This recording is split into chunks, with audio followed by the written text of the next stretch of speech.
¿de acuerdo? Entonces, ya se encuentra la grabación. Muy buenas noches a todos. Gracias, Gregorio, por darnos pie a estas grandes implicaciones que tiene ahora el cambio del dólar y sobre todo esa incertidumbre tan tremenda que de pronto podemos estar teniendo, sobre todo las personas que tienen empresa o incluso nosotros que somos pues ciudadanos de pie, pues cómo sería ese impacto, ¿sí? Entonces, quiero que nos cuentes así como rápidamente, como lo que tengas preparado para nosotros. De verdad que pues es para mí un sentido bastante interesante que tú, siendo profesor nuestro, puedas tener un tema tan actual dentro de nuestra maestría y pues, claro, mostrarnos a nivel a la comunidad educativa de la Universidad Autónoma de Bucaramanga y de la Escuela de Negocios Core, pues todo lo que tengas por mostrarnos, ¿no? Entonces, al final, si quieres, pasamos como a preguntas y algo que de pronto tengamos y pues bueno, para que arranquemos de una vez, son las 6:32. Gracias a todas las personas que se encuentran conectadas. ¿Listo? Bueno, José, muchas gracias por la invitación. Igual eso es lo primero. Estos espacios me parece que son súper valiosos para que podamos, digamos, como hablar de temas. Este tema, si hay un tema que trae ruido es el dólar. Todo el mundo habla, pontifica, analiza y demás. La idea es traerles un poquito de la teoría que mueve el mercado, las fuerzas que están detrás, qué estamos viendo, qué veo yo, y obviamente hablar un poquito de cómo es una cobertura cambiaria, por qué funciona, por qué podría no funcionar también, ¿no? Que vale la pena. Vamos a tocar un poquito de todos estos temas, iniciando, por supuesto, con qué mueve el mercado y qué estamos viendo, qué estoy viendo yo y qué estamos viendo hacia el futuro los analistas y demás. Yo creo que terminando un poco con esa necesidad de empresas o negocios, no tienen que ser negocios gigantes, hay muchas personas que tienen que tomar decisiones respecto al dólar. Entonces, pues la idea es como darles un poquito de luces, sin ser obviamente una recomendación de inversión ni nada, sino simplemente como que entiendan la teoría y las cosas que están detrás, ¿no? Que es mucho Súper, claro, de lo que claro que vamos a hacer sí. en la maestría, ¿no? Es mucho de lo que hacemos en la maestría. Correcto, sí, y digamos que como un tema tan actual y tan novedoso, el título de Domando el dólar, que es como nuestro título del webinar, pues vamos a ver a qué nos enfrentamos, ¿no? A qué desde las políticas, incluso a ver pues cómo nos enfrentamos a esta volatilidad y sobre todo que podamos, digamos, como tratar de entrarnos a una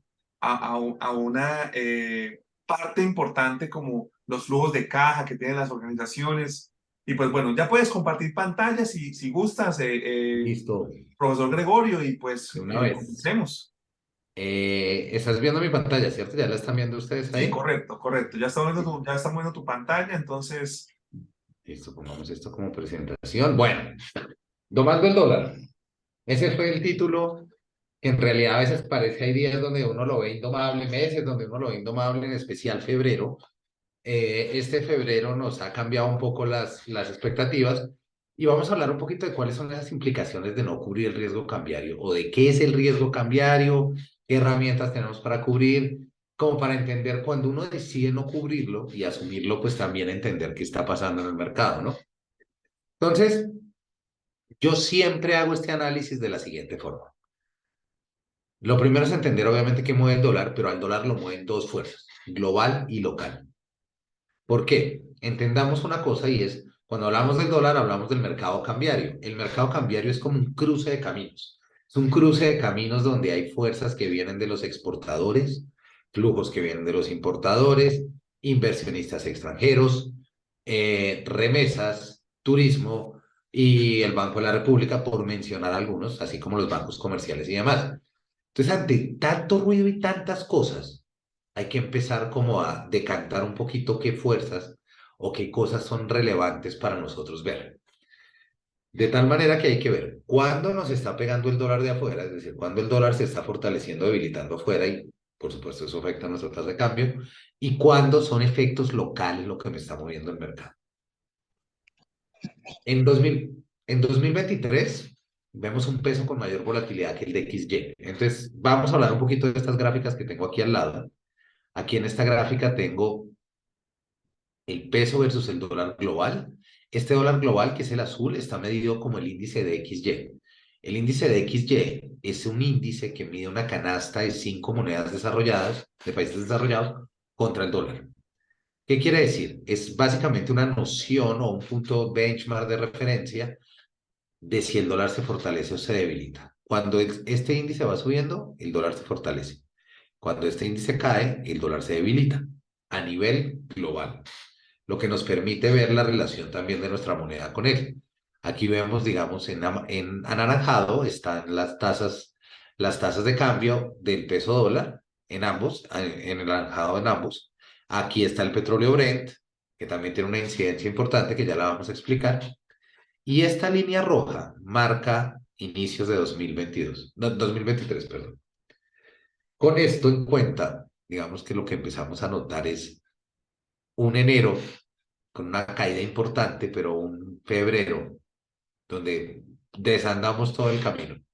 Toda esa revaluación que ganó el peso se devuelve en febrero y una mayor volatilidad.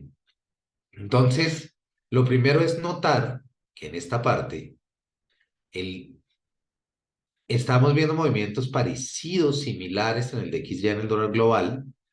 Y si vemos, hay una relación importante entre los movimientos entre uno y otro, porque el dólar global marca mucho de la tendencia de lo que vemos aquí. Yo sé que a algunas personas no les puede, digamos, a uno no le suena tanto porque uno está metido muy como en las noticias locales, en especial ahora con cambio de gobierno, primer gobierno de izquierda, muchas cosas asociadas, pero en general uno siempre está como muy conectado con las noticias perdón, locales, sino las globales, pero en realidad el dólar global marca una tendencia importante. Ahora, cuando este dólar se fortalece aquí, sí estamos viendo un mayor nivel de volatilidad para el peso frente al dólar global.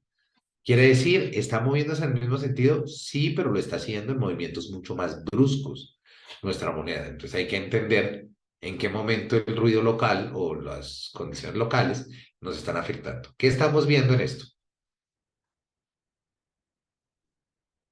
En el DXY, en el dólar global, desde inicio de febrero de este año ha marcado un cambio de tendencia, que era lo mismo que estamos viendo acá en el dólar, en nuestro peso dólar. Aquí el dólar global también hace un cambio de tendencia a datos frente a un dato de mayor fortalecimiento del mercado laboral. ¿Qué mueve el dólar global? Dos cosas importantísimas, entre todas, pero dos que resaltan mucho. Política monetaria, las tasas que tome el Banco Central de Estados Unidos, que es la Reserva Federal, y percepción de riesgo. Cuando aumenta la percepción de riesgo en otros países, los inversionistas sacan su dinero internacionales, bueno, los inversionistas en general, y van y lo guardan en dólares o en tesoros de Estados Unidos como activo refugio. Entonces, estas dos fuerzas siempre van a estar jugando, vamos a tener una al lado del otro. Entonces, ahí en ese orden de ideas, lo que empezamos a ver nosotros es, en febrero hay un cambio importante. Nosotros veníamos con un dólar que venía debilitándose, si lo vemos aquí, digamos, esta caída viene desde noviembre muy marcada, finales de octubre, principios de noviembre, con datos de inflación más baja de Estados Unidos que habíamos venido mostrando que ya había tocado el techo, esa caída de inflación lleva a esperar que la Fed deje de subir tasas, lo que haría que el dólar se haga menos atractivo y los inversionistas decían salir de dólar para ir a buscar otras monedas o otros activos en otras monedas que les den mejores rentabilidades y asumir más riesgo. ¿Qué pasó en febrero? Pasó un dato que hay que explicar, digamos, porque la medida es un poco contraintuitiva, y es datos de desempleo, perdón, datos de desempleo en Estados Unidos mostraron al mercado laboral fortaleciéndose. Entonces, esto hay que explicarlo de a poquitos. ¿Por qué que un dato bueno en la economía de Estados Unidos lleve a que el dólar no solamente se fortalezca, sino que la percepción de aumentos de tasa de la Fed aumente, se haga más fuerte? Mayores aumentos. El problema es la inflación, en realidad. Entonces, la Fed ataca la inflación subiendo tasas. Mayores aumentos en el mercado laboral implicarían mayores salarios, mayores empleos, mayor ingreso para los hogares, que se vuelve un mayor consumo, que aumenta la inflación, entonces llevaría a la Fed a cambiar un poco el discurso que ha tenido. Eso era lo que teníamos en febrero, inicios de febrero. Lo que estamos viendo esta semana, hoy y ayer precisamente, Jerome Powell, el presidente de la Fed, está haciendo su discurso semestral frente al Congreso de Estados Unidos y en esencia dijo, nosotros vamos a meterle con toda la inflación a detenerla y eso hizo cambiar inclusive la perspectiva de la reunión que tenemos la próxima semana, en 2 semanas, el 21 y 22, que antes todos pensábamos que la tasa iba a subir 25 puntos básicos, es decir, 0,25 puntos porcentuales, llevándola a 5, pero lo que parece es que van a ser 50. Eso pone tenso al mercado, eso obviamente miren lo que le hace al dólar de una. Oye, nota estas gráficas, esto se mueve tanto que estas gráficas las tuve que actualizar esta mañana. Llevo como 4 días actualizándolas de cada cosa que va pasando, pero miren lo que le pasa acá, esta partecita de acá, esta subida, esto es solo Jerome Powell hablando, ¿listo? Aquí tenemos una caída del peso, ya ahorita vamos a hablar de eso, pero entonces, ¿a qué viene esto? ¿Cómo conecta esto con el DXY? Conecta de la siguiente forma. Inversionistas, si perciben mayor o menor riesgo, deciden si entran o salen de mercados emergentes, como Colombia. Somos más riesgosos, pero pagamos más. Si de un momento a otro la Fed empieza a subirle al activo refugio las tasas allá, no es que se lo suba directo, pero pues digamos, una subida de tasas del Banco Central de Referencia, pues lleva a que toda, digamos, la economía empiece a verlo de esa forma y se hace más atractivo. Entonces yo digo, pues ¿para qué asumo este riesgo? Si lo veo también muy alto, vendo acá TES, eso fue una de las cosas que hice, yo tengo un podcast y hoy estaba haciendo el episodio donde fue en febrero, fue la mayor venta masiva de TES de los fondos extranjeros. 4,9 billones de pesos vendieron de TES. Entonces, ¿qué hacen? Venden esto y esto que les dan pesos. ¿Y qué hacen con esos pesos? Tienen que convertirlos en dólares para poder sacarlos. Al convertirlos en dólares, estoy mandando más dólares, se sube la tasa de cambio. Entonces, cada vez que nos oyen a nosotros los analistas en medios hablando, no, es que es la inversión extranjera que entra, sale. Primero, es la de portafolio. Segundo, es por eso que impacta, bien puede ser que pase en el mercado de los test de bonos públicos, pero termina impactando por la salida el mercado de el dólar. Entonces, pues acá tenemos esta situación, lo que estamos viendo aquí. ¿Qué es lo que estamos viendo por el otro lado? El petróleo Brent, que tiene una relación inversa con el peso. ¿Por qué? Exportadores venden petróleo, reciben dólares y los traen. Entonces, si sube el precio del petróleo, recibo más dólares por el mismo Buenas barril, tardes. traigo más dólares y al traer más dólares, cae la tasa de cambio. Esa es la relación inversa. ¿Por qué es tan fuerte? Porque estamos muy concentrados en petróleo. Perdón. De tal forma que si yo empiezo a ver esta relación, empiezo a notar movimientos como lo que nos pasó el año pasado. Miren, ¿qué es lo que nos está pasando en este momento? Enero y febrero de este año, tendencia lateral. ¿Por qué? El mercado del petróleo, la expectativa de si China de verdad se reactiva y empieza a demandar, si no hay recesión, todo eso se amarra al petróleo. Entonces hemos estado así. Lo que quiere decir que no es una fuerza relevante en este momento para el análisis que estamos viendo. Si vemos la relación está más por el de XY. Eso es lo global. Eso es lo que nos está pintando el mundo, pues, lo que vemos allá afuera. Pero, y aquí voy a amarrar un poquito con lo que ya había dicho de los inversionistas extranjeros.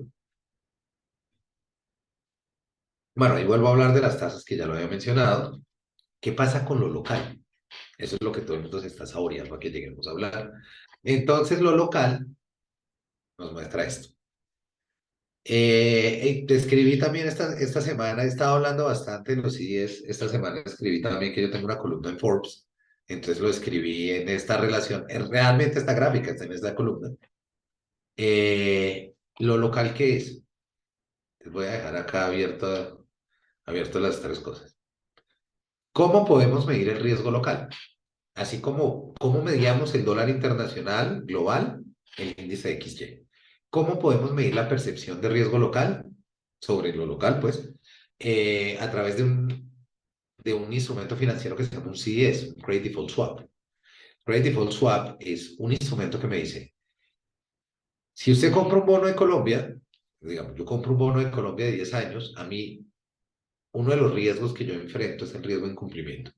Entonces, si el gobierno de Colombia entrara en default y no me pagara, yo me quedo así. Entonces, existen los CDS, esto viene desde antes de la crisis del 2008, se usaron mucho en la crisis del 2008. Y es una contraparte, me dice, listo, hagamos este swap. Si efectivamente entra en default el gobierno de Colombia y no le paga, yo voy y le compro el título. Pero mientras tanto, usted me va a pagar una prima por cada millón que quiera asegurar de este título. Esa prima se mide en puntos básicos que se llama el CDS Spread. Y es esta medida que estamos viendo aquí en gris, es para los bonos de 10 años de Colombia. Como esto está asociado sobre los bonos de 10 años, estamos diciendo que está midiéndome de una forma más clara el riesgo país, el riesgo que perciben los mercados del gobierno, de los bonos del gobierno. Entonces, entre más sube esto, entre más alta está la prima, más riesgoso me consideran porque me cobran más. No, es como la prima del carro de uno, del seguro del carro, funciona igual. Si yo empiezo a convertirme en un sujeto más riesgoso para la aseguradora, me empieza a cobrar más. Entonces, miren cómo se ve esta relación también. Tenemos por un lado, arriba teníamos el dólar contra el de XY que tiene una relación fuerte, pero también está esto, que nos amarra el riesgo. Miren el movimiento, miren esto, es impresionante. ¿Qué ha pasado? Ahora sí, el ruido local ha sido bastante fuerte debido a las medidas tomadas por el presidente en términos de intentar tomar control sobre comisiones encargadas de la fijación de precios de servicios públicos y la reforma a la salud que ha estado acompañado de marchas a favor y en contra. Entonces, y esto ha llevado también a que salgan los ministros, ¿no? La salida de los ministros, todo este tipo de cosas. Todo esto pasó en febrero y miren los niveles de riesgo. Veníamos reduciendo niveles de riesgo por acá, iniciando el año, y se ve la relación por acá también. Y febrero se vuelven a subir los niveles de riesgo. Esta incertidumbre llegó, el CIES llegó a 386 puntos básicos el 22 de febrero, pero se redujo a 364. Los flujos en dólares no solo salen atraídos por el efecto global de posibles aumentos de la tasa en Estados Unidos, sino también para cubrir una mayor percepción de riesgo. ¿Qué es importante tener en cuenta acá? Colombia tiene un nivel de riesgo del CIES de 364. Es el más alto de Latinoamérica, por lo menos de nuestros comparables. ¿Quiénes son nuestros comparables? Brasil, México y Chile. ¿Por qué los menciono como comparables? Porque con ellos es que nos peleamos el flujo de inversionistas de renta pública, de bonos públicos. ¿Cuántos, ¿Cuánto tienen los inversionistas extranjeros a cierre de febrero de la deuda pública de Colombia? 25%. ¿Cuánto tenían en enero? 27%. Vendieron casi 5 billones de pesos en febrero. Asociado, miren, se nota clarito el movimiento del aumento de la percepción de riesgo. Para que se hagan una idea, el que nos sigue en riesgo es Brasil, que tiene 305 puntos básicos, pero hace 5 años nosotros teníamos un nivel de riesgo muy bajo comparado, digamos, con Brasil. Estábamos más por los 122, 150 puntos básicos, que era más parecido al de México. Entonces, estas son medidas que nos van mostrando, oiga, el dólar se me mueve por todos estos lados. Tengo ruido local, tengo cosas que pasan afuera y hay muy poco control sobre estas variables del mercado. O sea, ninguno de nosotros puede decir qué va a hacer la Reserva Federal, qué reforma, que en 8 días parece que Petro presenta la reforma pensional, o qué puede pasar con el Congreso. Todas estas cosas están fuera de nuestro control. Pero este es el riesgo y esta es la volatilidad. Y la volatilidad se aumenta, digamos.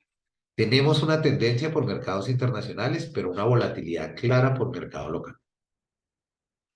Entonces, pues creo que ya a estas alturas empieza a ser muy obvio, pero ¿por qué cubrirme del riesgo cambiario? Acá ya vamos, digamos, a lo que queríamos como centrar un poco que lo hablábamos con José, y es,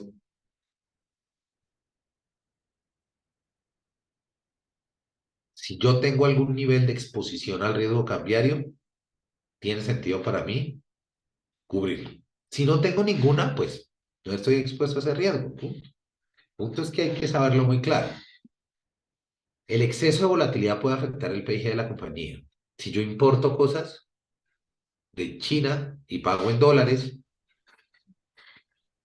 un cambio Claro, en la tasa, una diferencia en la tasa de cambio, clarísimo me hace pagar más por la misma mercancía que estoy trayendo. ¿cómo hacer entonces para que mi proveedor, que de pronto yo no tengo ese riesgo cambiario, pero mi proveedor sí, que tiene de alguna manera algún insumo y que me va de todas maneras a impactar porque si al proveedor le suben los precios por esa importación, pues muy seguramente me lo va a trasladar a mí, ¿cierto?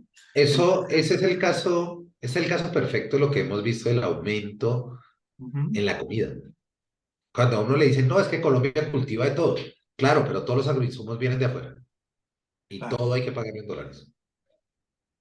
Entonces termino yo teniendo que trasladar al, al, al precio final. Entonces, cosas que se pueden hacer. Digamos que hay que entender que estamos en niveles históricamente altísimos de volatilidad. Entonces, el primer paso es con un proveedor negociar. Negociar algún tipo de tarifa estable, algún rango que uno diga, pues negociemos en un rango. También hay que ver, digamos, obviamente ahí entra a jugar un poquito el poder de la negociación, pero si yo tengo en esencia lo que vamos a hablar hoy y lo que hemos visto es, si tengo mucha volatilidad, lo que busco es aplanar esa volatilidad, o sea, calmar la cosa. Cuando uno está buscando cubrir el riesgo cambiario es, esto se mueve tanto que necesito que el precio se me quede fijo, así sea por un momento del tiempo. ujú. Entonces, hablar con proveedores y decirles, manténgame precios. Es difícil porque también ellos de pronto tienen proveedores o tienen otras cosas expuestas. Entonces ahí hay una cadena difícil de mantener, pero en general, digamos que hablar con proveedores y decir, bueno, negociemos contratos de cada 2 meses y hablemos, digamos, como de un ajuste que no sea tan volátil con el promedio de la tasa de cambio, digamos, algún tipo de negociación, digamos, en ese sentido. Ya ahí ya se vuelve súper casuístico de cada negocio, pero entender que uno tiene que sentarse y hablar con los proveedores porque, oiga, si yo sigo subiendo precios, no me compran, y si no me compran, yo no le compro a usted. Entonces ahí vamos teniendo eso. Los mayores niveles de incertidumbre históricos hacen que desde el inicio de la pandemia sea más difícil predecir el comportamiento de las fuerzas de mercado. Los movimientos que vemos en negociación en un día del dólar nunca se habían visto en la historia antes de la pandemia. O era un día que todo el mundo le decía, ¿usted se acuerda cómo fue, no sé, el 3 de marzo del 2004? Y era un día así. Y ahora ese gran día se volvió el miércoles, el jueves, el viernes, el lunes. Ver moverse 100 pesos la tasa de cambio es un nivel de volatilidad absurdo. De ahí que lo que tenemos que, más que domar el dólar, es domar la volatilidad del dólar. Porque hay muchas fuerzas que se están moviendo al mismo tiempo. Algunas formas de cubrir el riesgo. Yo traje este es la forma más sencilla, pero acá vamos a lo que José me dice, y es la cobertura natural. Sería esta parte. La cobertura natural es hacer un mapeo de flujos. Y ese es el primer paso que tiene que hacer un empresario que está pensando en el riesgo. Y es mapee los flujos de su negocio. Porque aquí es donde está el éxito o el fracaso. Mapear el éxito, ¿qué es? Mapear el éxito, perdón, mapear los flujos. Mapear los flujos es decir, ¿qué me cuesta a mí en dólares? ¿Y qué me cuesta a mí y qué me entra a mí en dólares? Y lo que dice José que es muy bueno es, no necesariamente son mis costos directos, sino que son los de mis proveedores. Entonces, ahí hay que entender que si yo, por ejemplo, tengo ingresos en dólares de cosas que vendo y tengo un proveedor que me dice, oiga, no, es que a mí me toca subirle por el dólar y eso, yo le puedo decir, pues le pago en dólares y cruzamos. Eso se llama una cobertura natural. Yo no tuve que hacer ningún tipo de, ¿cómo se dice?, de instrumento financiero asociado, simplemente calcé flujos. Y ese Ese sería es, como el ideal, ¿no? Entonces ahora claro, yo te pregunto, Gregorio, así como que muchas veces nos dicen, ¿no? Y de pronto personas del común que nos preguntan, bueno, ¿y si sería bueno entonces que Colombia se dolarizara? Porque pues finalmente, si tenemos que realizar pagos internacionales o importamos y exportamos, pues ¿para qué sentido tiene entonces seguir manteniendo dólares perdón, manteniendo pesos cuando deberíamos más bien pues dolarizarnos, ¿no? Entonces, ¿cuál sería como tu percepción allí dentro de esa, digamos, decisiones tan tremendas de decir, no, pues hagámosle pues como lo hizo Ecuador o Panamá en su momento? Si me dieran $1 por cada vez que me preguntan si nos dolarizamos. Eh, ok, acá hay que entender una cosa y hay que partir del principio y es, los países que se han dolarizado tenían una crisis de confianza en la moneda. Es decir, nadie quería recibir un colón en Panamá o recibir un sucre en Ecuador en su momento. O sea, ya la moneda había perdido. Si recuerdan ustedes, digamos que las monedas, las funciones del dinero entre varias que tiene, ser un medio de cambio y un medio de valor. Entonces, si mi moneda pierde eso, pues empieza a pasar eso. Entre otras, miren lo que está pasando en Argentina. El peso argentino está llevando a que mucha gente negocie en dólares.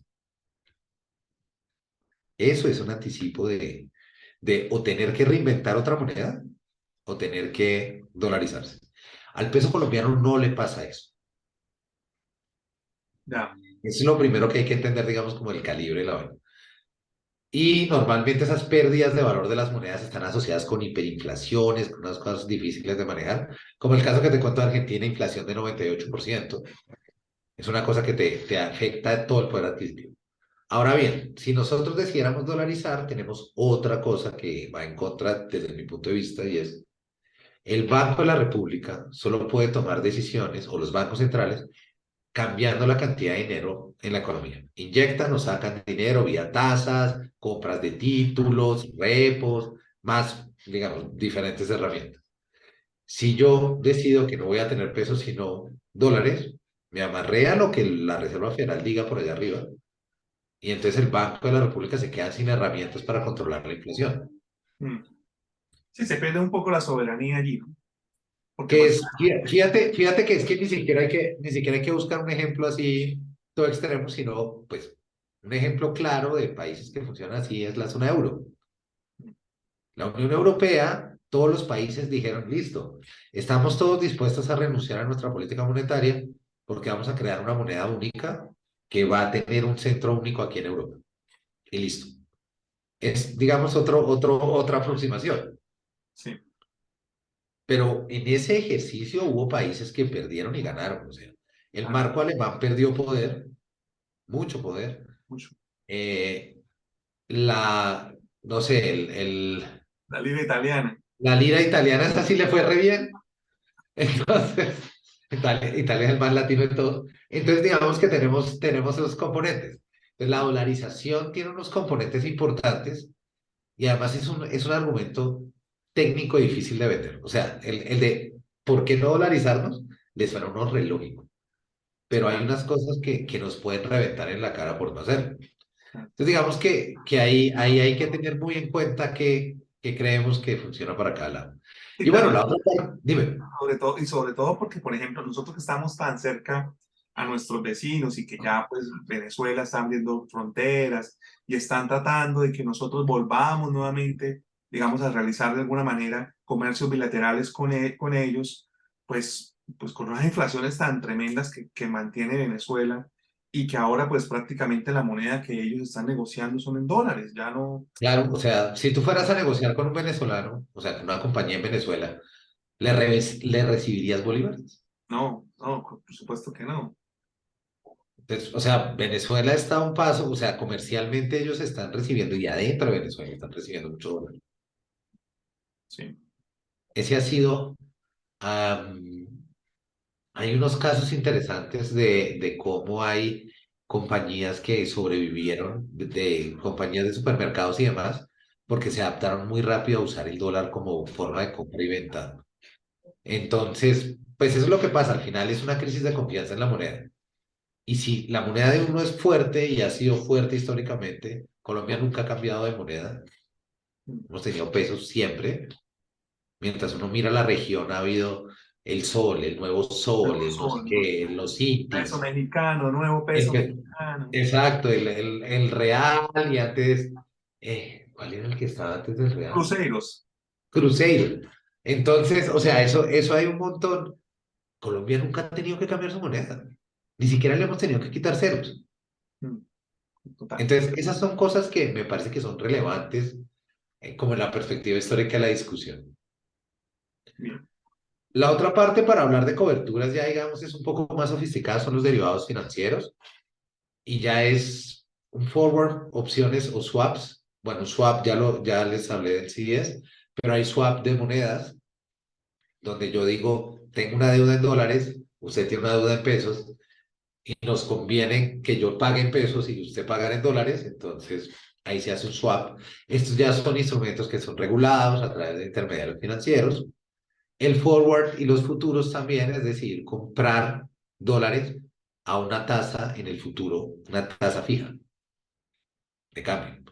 Entonces, eso es lo que me mueve esto. Y la opción es una versión donde yo decido volver a comprar esos dólares o venderlos a una tasa determinada, pero al momento del vencimiento decido si lo ejerzo o no. Esto es, en esencia, lo que buscan todos estos instrumentos, que es estabilizarle a usted la tasa de cambio. ¿Por qué? Porque desde el punto de vista de una empresa, no es cuestión, y ahí está el cuento, no es cuestión. Si yo soy una empresa, yo tengo una tasa de cambio que yo sé que es la que me funciona para mi margen de utilidad. Entonces, si el mercado de pronto, si yo lo voy a vender a 4.300 el dólar, por ejemplo, es la que me funciona. Y listo, voy a comprar dólares a 4.300. ¡Pum!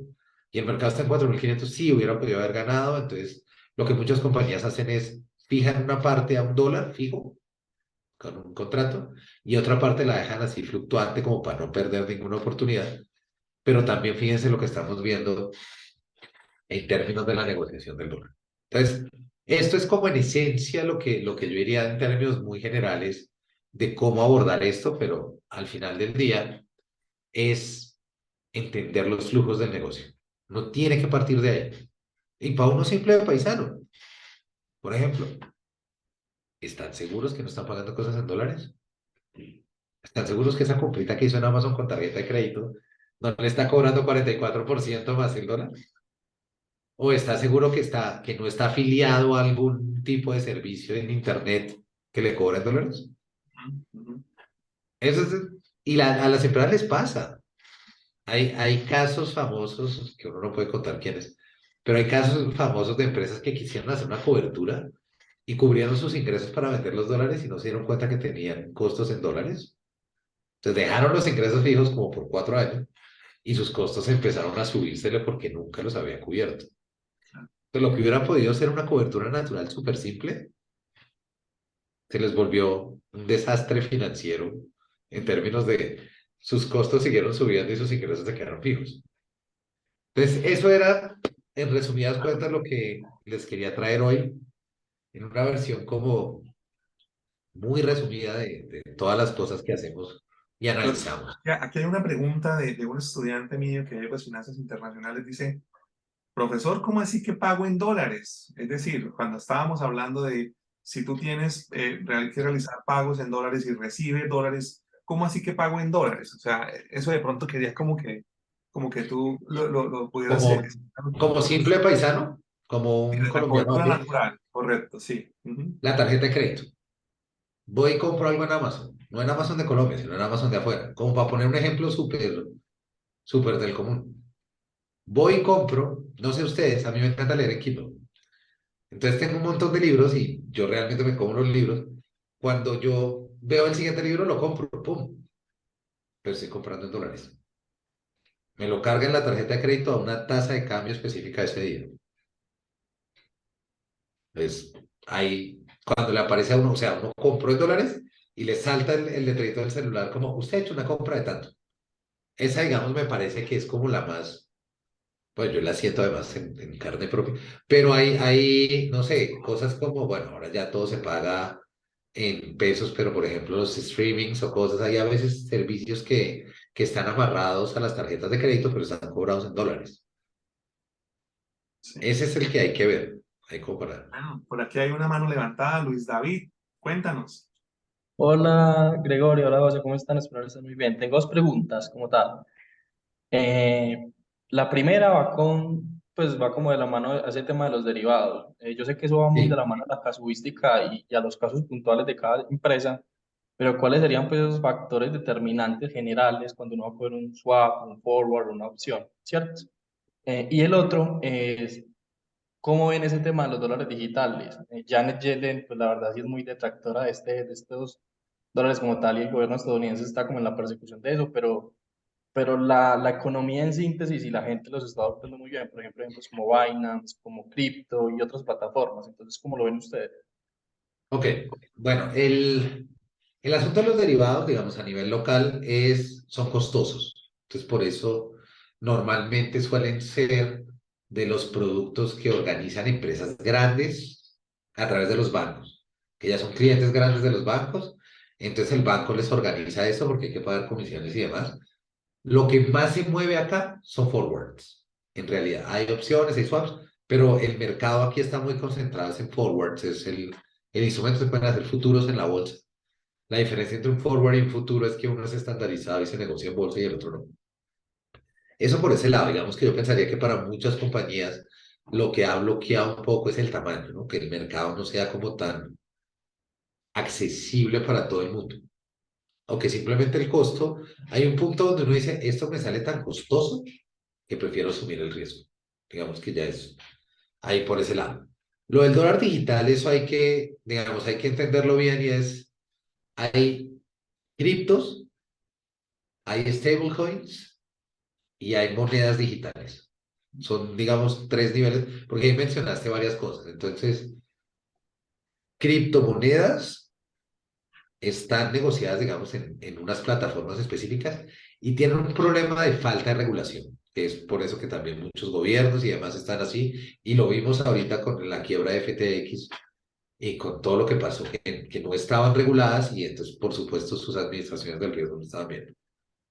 Stablecoins son como en la mitad y son monedas, son criptoactivos que se amarran a la fluctuación de una canasta de monedas existentes, de monedas, se llaman monedas fiat, las monedas normales que tenemos todos.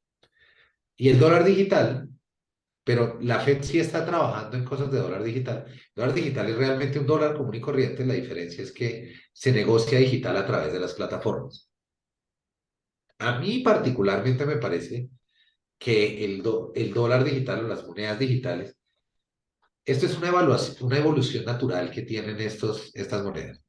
El asunto es, más de allá de la moneda digital, es cómo regular las plataformas en las que se negocia. Porque si nosotros vemos, no hay nada que evolucione más en la historia que el dinero. Empezamos con canjes, monedas de cobre, monedas en plata, estaño, en oro, luego dinero con patrón oro, luego sin patrón oro. O sea, todo lo que hemos visto es que todo va evolucionando. Y a mí me parece que el dinero digital es probablemente lo que es el siguiente paso en la evolución. Lo que pasa es que contra la regulación es difícil ajustar eso, y en especial por lo que pasó ahorita también con esa pulga que pasó de compañías de Bitcoin, pues también obviamente pone muy tenso no solo al mercado, sino a los reguladores. Y bien. Bueno, no sé si de pronto alguien más tenga preguntas que podamos pues eh, hacerle al profesor, aprovechando que lo tenemos acá. Ya vieron ustedes, es profesor Gregorio Gandini, economista y magíster de la Universidad Javeriana. Es profesor de la maestría en finanzas y pues también, como vieron y como se dieron cuenta, tiene un podcast y tiene de alguna manera escritos en la revista Forbes sobre temas de actualidad de la finanza. Sí, Carolina,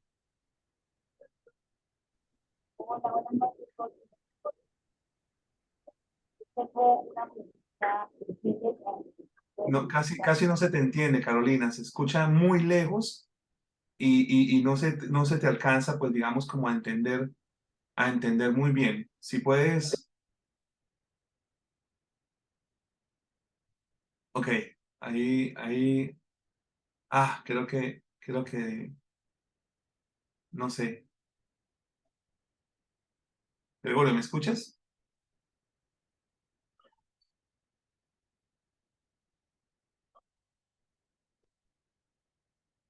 Bueno, parece ser que estamos teniendo de alguna manera un delay. Ahí, aquí estamos. Hola. Aló, José, ¿ahí me escuchas? Sí, claro, sí. ¿Ya? Ah, pero Gregorio sí está. Sí, tal vez se desconectó un segundito, debe estar por conectarse. Regálanos unos minuticos. Ten la pregunta. También pues quiero que las personas que también quieran de pronto alguna pregunta, algo que aparte de Carolina, pues entonces, no sé, mis estudiantes, Kevin, por ahí veo a Marian, bueno, ahí Iván también está por acá, Diego, para que vayan de pronto como pensando en una pregunta que le quieran hacer, pues, al profesor Gregorio, ¿sí? Aprovechando. Ahora sí, volvemos contigo, Gregorio. Qué pena. ¿Fui Tranquilo. yo? ¿Se me cayó la conexión? Sí, ¿cierto? Sí, pero ya Ajá. estás. Carolina, cuéntanos tu pregunta. Sí. Sí, yo quería hacerle la pregunta a Gregorio de qué recomendación o qué sugerencia nos puedes dar como decía José, los ciudadanos del común, ¿sí? O sea, las personas naturales que hoy estamos pues recibiendo un ingreso en pesos, con estas tasas de interés, bueno, con todas estas dificultades, como qué recomendaciones podríamos o nos podrías dar para cubrirnos nosotros, como nuestros activos, ¿sí? Abrir una cuenta en dólares, mandar la plata para el exterior, bueno, no sé cuáles serían las opciones. Bueno, entenderás que no puedo darte recomendaciones de inversión per se, pero digamos que algunas cosas lógicas es, todo el mundo está muy concentrado en la tasa de cambio y es importante, pero hay que tener en cuenta para la persona del común la tasa de interés. No pierdas de vista, digamos, las tasas de interés, lo que están cobrando las tarjetas de crédito. A pesar de que Bancolombia ya salió a decir que iba a bajar la tasa y la vivienda también, revisen porque eso no es para todas las tarjetas. Entonces, tarjeta de crédito, yo siempre digo lo mismo, o sea, hay que tener las dos tasas en la cabeza, tasa de cambio y tasa de interés, porque eso también te va comiendo el dinero, ¿no?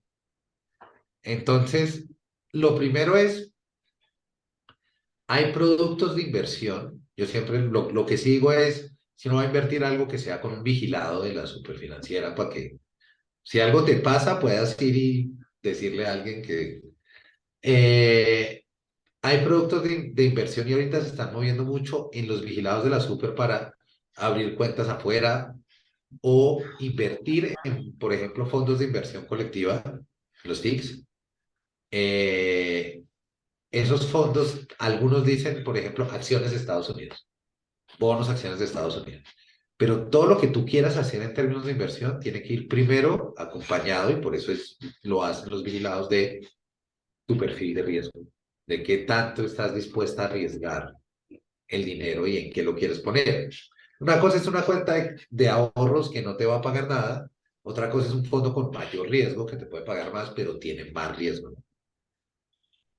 Entonces, digamos que explorar tus opciones está bien, pero lo primero que yo te recomendaría es, hazte un análisis de cómo están tus flujos en este momento y empieza a revisar qué puedes ajustar local antes de pensar en como en sacar porque las tasas están muy altas. Entonces, y eso le está pegando a uno a veces sin darse cuenta, particularmente en las tarjetas de crédito. Pues que uno Vale. solo se da cuenta cuando le llega el extracto y pero Gracias, listo. digamos que es una de esas cosas que me parece que es muy relevante, porque a veces en estas discusiones de la tasa de cambio nos estamos olvidando de la otra tasa que nos puede estar dando más duro. Bueno, ¿tienes Gracias, Gregorio. tienes una Con pregunta, gusto. Carolina, o así está bien? No, está bien, muchas gracias. Bueno, un estudiante mío, Diego Pedrosa, dice, además de las inversiones en moneda, la inversión en activos reales como bienes raíces, materias primas o metales preciosos pueden ser una forma de proteger su cartera contra la inflación y la volatilidad del mercado. Uy, Bueno, entonces, aquí vamos con varias cosas. La primera es invertir en finca raíz. Hay que cruzarlo de nuevo contra las tasas de interés.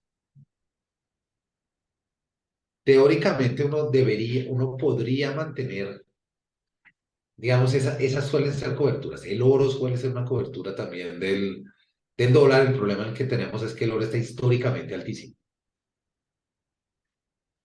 Entonces ahí oro, plata suelen ser como coberturas normales contra el dólar. En el efecto de la finca raíz, que es como un poquito más cercano a nosotros, es importante que evalúen, si ustedes lo hacen por inversión, esa tasa de interés versus los arriendos, que tiene sentido. Costo contra ingreso. Yo sé que suena como un disco rayado, pero es un juego de flujos. Todas las finanzas son un juego de flujos. Desde las finanzas personales hasta las de una empresa, hasta las del gobierno, con los TES y con los impuestos. Todo es un juego de flujos. Entonces, al final del día en teoría, hay que mirar dos cosas. Si la tasa de interés es muy alta o si los precios de la vivienda están muy altos, estos dos efectos pueden ser o que esté inflada y luego cuando yo me esté tratando de cubrir con un bien mueble, tengo el problema de que si bajan los precios, entonces terminé fue perdiendo. Y si la tasa es muy alta para que el arriendo no la cubra, ahí es, digamos que el ejercicio hay que hacerlo bien porque ahí volvemos a lo mismo que hablábamos con Carolina ahorita y es el ambiente de altas tasas de interés también le quita a uno como opciones, pero en términos generales la diversificación de tipos de inversión debería permitir ajustar ese tipo de cosas. Bueno, Gregorio, con este ¿Sí? panorama que nos muestras tú ahorita, esperamos que en estos días, con esa revolución que tienen desde lo internacional con Powell y con ahora con todas las políticas gubernamentales, o sea, no sería extraño ver un dólar a 5.000, incluso hasta más, porque pues, En ocho días van a meter al Congreso la reforma pensional. Ni siquiera han solucionado la de la salud y parece que van a ya sacar el borrador de la reforma pensional. Entonces, este nivel de incertidumbre nos podría llevar a un dólar arriba de 5. Fácil. Entre más siga, y lo que les digo, si tienen posibilidad de seguir es el CIES, esa medida es la que está empujando la cosa. ¿y crees que de pronto el Banco de la República tomará de alguna manera alguna decisión sobre, me imagino yo, finales de marzo, de pronto bajar las tasas para darle de alguna manera algún tipo de respiro Yo o lo lo, que creo es que si hacen algo es no hacer nada, en realidad. lo dejan así? No subir, pero las tienen que dejar de todas formas porque precisamente, yo estaba revisando unas cosas y la inflación de alimentos está bajando, pero la inflación básica, que es la que es más estable en el tiempo, está subiendo. Pero ya salió el gobierno a decir que llegamos al pico de la inflación y que esto se va a caer, va a bajar y todo. Entonces, digamos que el mensaje político ahí está muy fuerte. Yo no creo que se atrevan a bajar tasas, eso sí sería contraproducente pues para lo que vienen haciendo desde octubre, pero es probable que las mantengan estables. O sea, un escenario de tasas altas vamos a seguir viviendo. Listo. Bueno, Gregorio, una preguntita. sí, ¿Tú Dale. crees que al estar viviendo esta incertidumbre, pues con el tema de las reformas, tengo entendido que en un mes también como que van a hacer una reforma en servicios públicos y demás? Bueno, en fin, esta incertidumbre que se vive en Colombia, ¿crees que es bueno tener ahorros en dólares? O sea, ¿es lo recomendable? Pues digamos, lo que te digo, yo no puedo recomendar nada así, pero lo que sí te puedo decir, Iván, es diversificar los riesgos, la exposición. Tener plata afuera no quiere decir que uno la hizo. Lo que uno está diciendo es, me estoy exponiendo, por ejemplo, si tengo una cuenta en dólares en Estados Unidos, o si tengo plata en dólares, pues me estoy exponiendo a los riesgos de Estados Unidos, de lo que pueda pasar con el dólar allá. Estamos en una tasa históricamente alta, entonces puede ser que compré dólar a 5.000 y en 15 días está en 4.500, ¿no? Entonces, lo que estás haciendo o lo que tiene sentido es que uno debería buscar formas de diversificar el riesgo, tener diferentes exposiciones para que, obviamente, si todo revienta acá, pues uno tiene otra posibilidad de otro riesgo. ¿Sí? ¿Tiene sentido lo que te dije, Iván? Sí, sí, te entiendo. Bueno, muy bien, gracias Iván por compartir. ¿Quién más? Aprovechando aquí a nuestro experto profesor de la maestría, ¿no? Bueno, no sé qué más tengamos Listo. por de pronto decir, Gregorio. Si no, pues les agradezco muchísimo por compartir este espacio a todas las personas que nos acompañan. Al principio de la charla se colocó pues un link para que puedan registrar su asistencia. Sí, Diego, dice una última, profe, qué pena. A ver, cuéntanos, Diego, si puedes colocar tu micrófono para que te puedan escuchar. No, me la envías a mí, listo. Si se revela una tendencia de que mucha gente invierte sus ahorros en dólares, ¿no debilitaría la moneda local de manera indirecta? Eh, es claro, o sea, es el mismo caso, o sea, si un inversionista saca 1.000 millones o si 1.000 inversionistas sacan 1 millón, pues tenemos el mismo impacto. Si se masifica la salida, al final es un puente de salida de flujos. Entonces, si el flujo está saliendo, además recuerden una cosa que es importante, no la mencioné, pero creo que es clave tenerla en cuenta. Colombia tiene digamos, los flujos de entrada y salida de dólares deficitaria, porque tiene una balanza comercial deficitaria. Quiere decir que por construcción nosotros siempre necesitamos más dólares de los que nos entran. Entonces, siempre vamos a estar como en contra de la corriente. Entonces, lo que tú dices es cierto. Si todo el mundo empieza a sacar dólares, pues también presionan el dólar al alza. Puro ejercicio de oferta y demanda de... Básico. Sí, Fanny, exacto. te pregunto también, el tema de la guerra en Ucrania y las tensiones entre Oriente y Occidente, ¿sí? Y luego hace otra pregunta, tal vez una segunda, como ¿qué tanto peso tiene el aumento de los precios? La guerra en Ucrania nos pegó porque la urea con la que se cultiva la papa viene de Rusia, por ejemplo, 43%.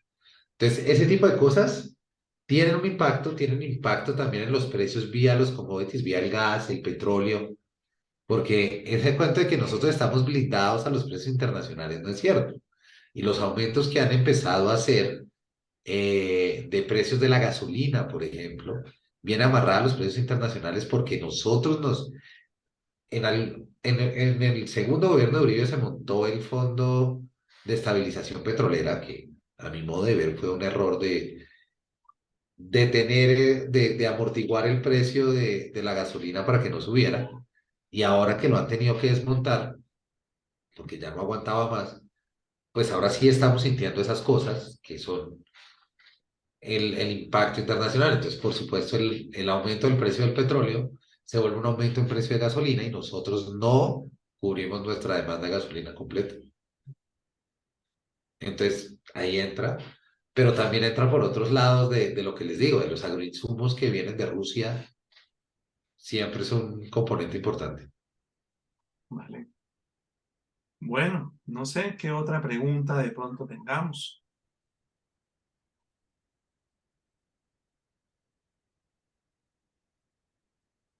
Están preguntones, pero bueno, súper bien. Nada, bueno, Oh. pues sí, cuéntanos. No, no, que me pareció muy chévere Ah, las ok. preguntas y muy interesados en el tema, eso me parece bien. Interesados en el tema, excelente, sí. Qué bueno, pues bueno, Gregorio, de verdad agradecerte por este espacio tan interesante, sobre todo porque una cuestión de un tema, digamos que es de día a día, de boca en boca y que está supremamente, digamos, impactando a la economía. Gracias por aceptar, pues, digamos, esta reunión. Quiero agradecer a las personas que de pronto, Víctor creo que es egresado de la maestría en finanzas, que está pues con nosotros. Algunas personas que también están tomando la especialización en finanzas y algunos de mis estudiantes de finanzas internacionales que también pues los invité y pues aquí están. Les agradecemos a todos y pues nada, estamos a su disposición a cualquier necesidad que de pronto tengan. Recuerden que somos la maestría en finanzas de la Universidad Autónoma de Bucaramanga, de nuestra escuela de negocios Core School of Management. Buenas noches. Hasta luego y muchas gracias por la invitación. Gracias a todos. Hasta luego a todos, muchas gracias. Hasta Chao. mañana. Muy bien, gracias. Hasta luego. Chao, Camilo.